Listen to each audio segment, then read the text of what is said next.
Hello, everybody. It's me again. This is part two of the Jackie Robinson video that I was reading because the first one was a little long. And if anybody doesn't know who Jackie Robinson is, he was the first African American player to play in the Major League Baseball. He played. He debuted on April 15th, 1947, and that was for the Brooklyn Dodgers. So he was the first African American person signed to the major leagues. Branch Rickey, which was he was the club president and general manager of the Brooklyn Dodgers at the time. So he was the first one that actually signed.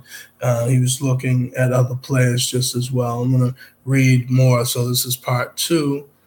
It says, among those Rickey discussed prospects was Wendell Smith, writer for the Black Weekly Pittsburgh Courier, who, according to Cleveland Indians owner and team president Bill Veeck, influenced Rickey to take Jack Robinson, which he never completely got in credit. Although he required Robinson to keep the arrangement a secret for the time being, Rickey committed to formally signing Robinson before November 1st, 1945. On October 23rd, it was publicly announced that Robinson would be assigned to the Royals for the 1946 season. On the same day were representatives of the Royals and Dodgers present. Robinson formally signed his contract with the Royals in what was later referred as the Noble experiment. Robinson was the first black baseball player in the International League since 1880s. He was not necessarily the best player in the Negro Leagues, and the black talent Satchel Paige and Josh Gibson were upset when Robinson was selected first.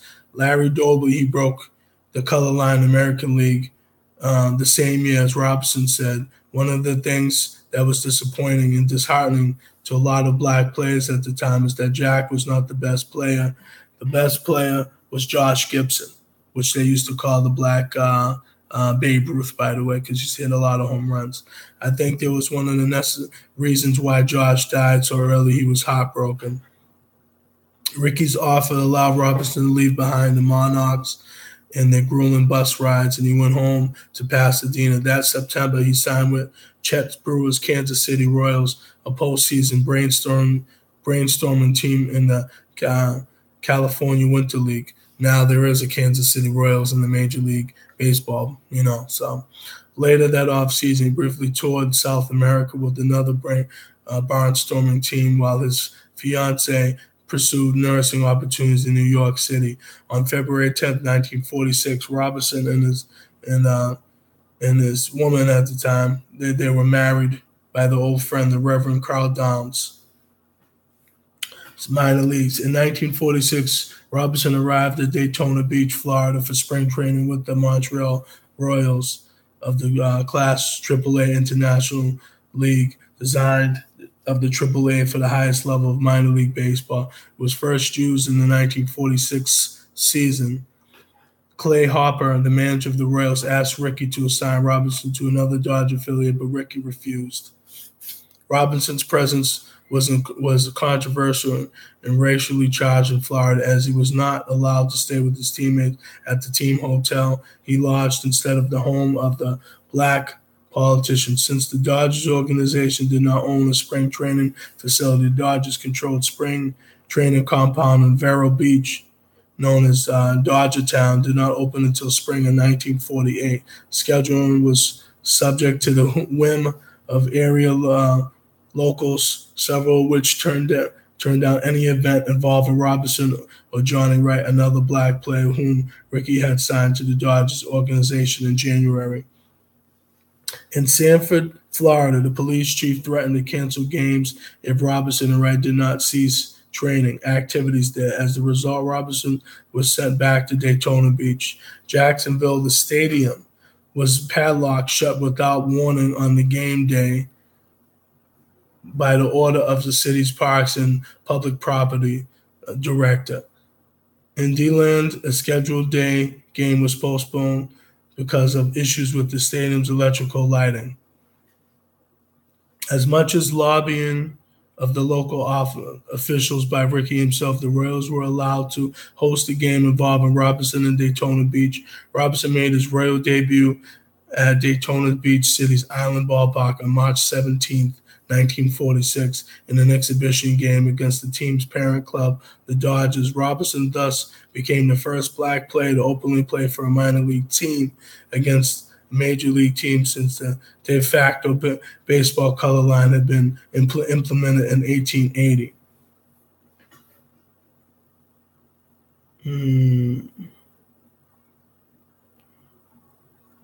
Okay.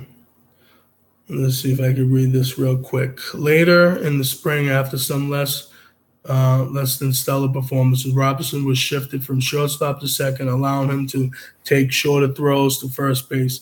Robinson's performance soon rebounded. On April 18, 1946, Roosevelt Stadium hosted the Jersey City Giants season opener against the Montreal Royals, making the professional debut of Royals Jackie Robinson and the first time the color barrier had been broken in a game between two minor league clubs. Pitching against Robinson was Warren Sandell, who played against him when they both lived in California. During Robinson's first at-bat, the Jersey City catcher Dick Bownight demanded that Sandell throw at Robinson, but Sandell refused. Although Sandell induced Robinson to ground out at the first at-bat, Robinson ended up with 4 hits and 5 trips to the plate. His first hit was 3-run homer in the game's third inning. He also scored 4 runs, drove in 3, stole 2 bases in the Royals' 14-1 victory. Robinson proceeded to lead the International League that season with a .349 batting average and a .985 fielding percentage, and he was named league's most valuable player. Although he often faced hostility while on the road trips, the Royals were forced to cancel a Southern exhibition tour. For example, the Montreal fans base supported Robinson. Whether fans supported or opposed that Robinson's presence on the field was boomed to attendance. More than 1 million people went to the games involving Robinson in 1946, an amazing figure by International League standards. In the fall of 1946, following the baseball season, Robinson returned home to California, briefly played professional basketball for the short-lived Los Angeles Red Devils. Major League. This is breaking the color barrier. 1947. 1947, the Dodgers called Robinson up to the Major League 6 days before the start of the season. With Eddie Stanky entrenched at second base for the Dodgers, Robinson played his initial Major League season as a first baseman. On April 15th, Robinson made his Major League debut at a relatively advanced age of 28. At Ebbets Field before a crowd of 26,623 spectators, more than 14,000 of whom were black. Although he failed to get a base hit, he walked and scored a run in the Dodgers' 5-3 victory. Robinson became the first player since 1880 to openly break the Major League Baseball color line. Black fans began flocking to see the Dodgers when they came to town and abandoned their Negro League teams.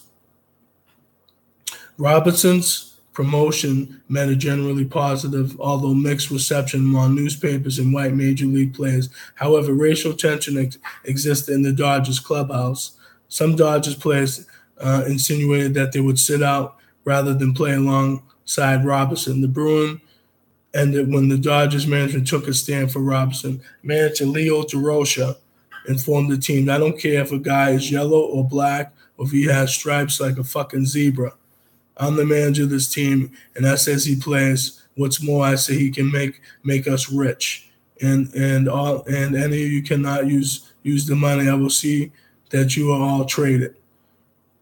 So Robinson was also derailed by opponent teams. Some, notably the St. Louis Cardinals, threatened to strike if Robinson played, but also to spread the walkout across the entire National League. Existence of the plot was leaked by the Cardinals team physician Robert Hyland to a friend. The New York Herald Tribune, Rufus Rudd Renning The reporter, concerned about the protecting Hyland's job, and in turn leaked it to his Tribune colleague and editor Stanley Woodworth, whose own reporting with other sources protected Hyland. Just want to say something here. I'm just going to skip down. This Robinson nonetheless became the target of a rough physical play by opponents, particularly the Cardinals. At one time, he received a 7-inch gash in his leg from Eno Slaughter. On April 22nd, 1947, during a game between the Dodgers and the Philadelphia Phillies, Phillies players and manager Ben Chapman called Robinson a nigger from the dugout and yelled that he should go back to the cotton fields. Rickey later recalled that Chapman did more than anybody to reunite the Dodgers. While he poured out that string of unconscionable abuse and solidified and united 30 men. So,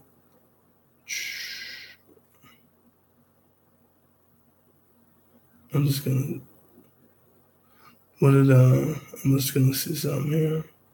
Robinson finished the season having played in 151 games for the Dodgers with a batting average of .297, an on-base percentage of .383, and .427 slugging percentage. He had 175 hits, scored 125 runs, including 31 doubles, 5 triples, and 12 home runs, driving in 48 runs for that year. Robinson led the league in sacrifice hits with 28 and stolen bases with 29. His performance earned him Rookie of the Year. So I'm just going to say this.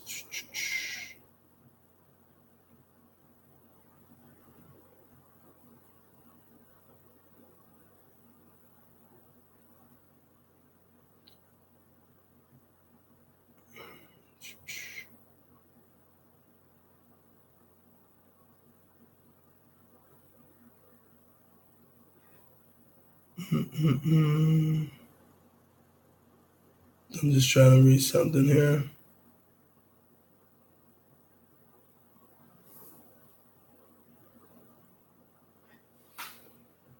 So, what I'm going to say this is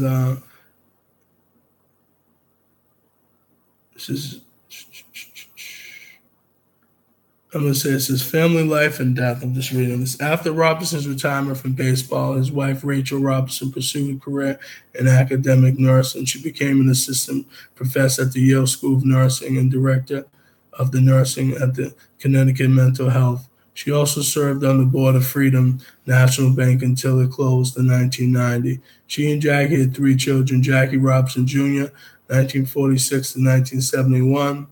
Shannon Robinson, 1950, David Robinson, born 1952.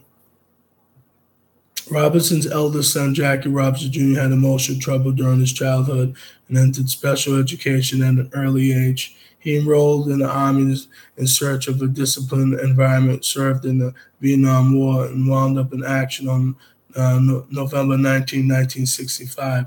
After his discharge, he struggled with drug problems. Robinson Jr. eventually completed the treatment program at Daytop Village in Seymour, Connecticut, and became a counselor at the institution.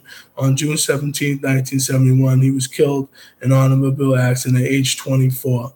The experience was his son's drug addiction turned Robinson Sr. into an avid anti-drug crusader towards the end of his life. Robinson did not outlive his son. Complications from heart disease and diabetes weakened Robinson and made him almost blind by middle age. On October 24, 1972, 9 days after his appearance at the World Series, Robinson died of a heart attack at his home on 95 Cascade Road in North Sanford, Connecticut. He was 53 years old. Robinson's funeral was on October 27, 1972, at Upper Manhattan River Church to Giant Tomb in Morningside Heights attracted 2,500 mourners. Many of his former teammates and other famous baseball players served as pallbearers, and the Reverend Jesse Jackson gave the eulogy. Tens of thousands of people lined up en route to the Robinsons' intimate site at the Cypress Hill Cemetery in Brooklyn, New York, where he was buried next to his son Jackie and mother-in-law.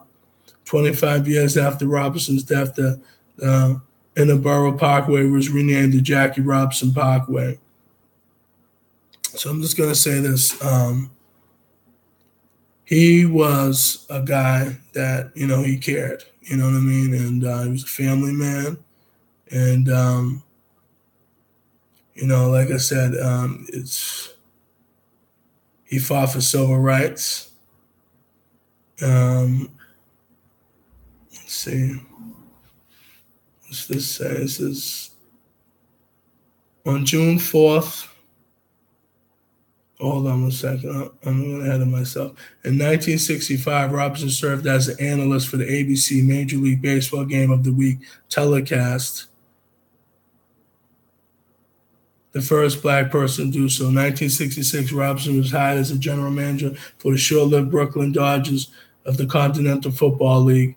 In 1972, he served as a part-time commentator on the Montreal Expos telecast. On June 4th, 1972, the Dodgers retired his uniform number 42 along those of Roy Campanella, 39, and Sandy Koufax, 32. From 1957 to 1964, Robinson was the vice president of the personal at Choke Full of Nuts. He was the first black person to serve as vice president as a major American corporation. Says Robinson also considered his business career as advancing the cause of black people in commerce and industry. Robinson also chaired the National Association for the Advancement of Colored People, which is NAACP, $1 Million Freedom Fund Drive in 1957, and served on the organization's board until 1967.